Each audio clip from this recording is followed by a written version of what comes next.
কত বৃষ্টি হয় এখন সৌদি। আজকেও আজকেও অনেক বৃষ্টি হয়েছে।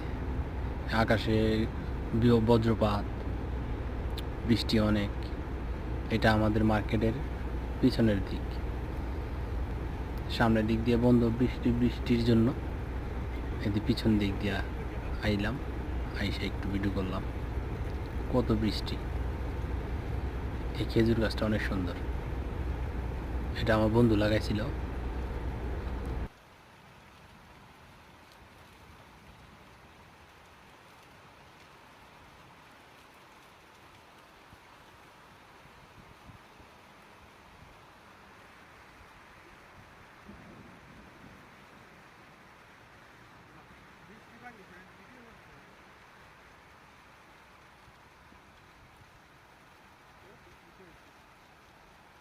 বৃষ্টি পানি ফেলে ভিডিও হাসলে ভিডিও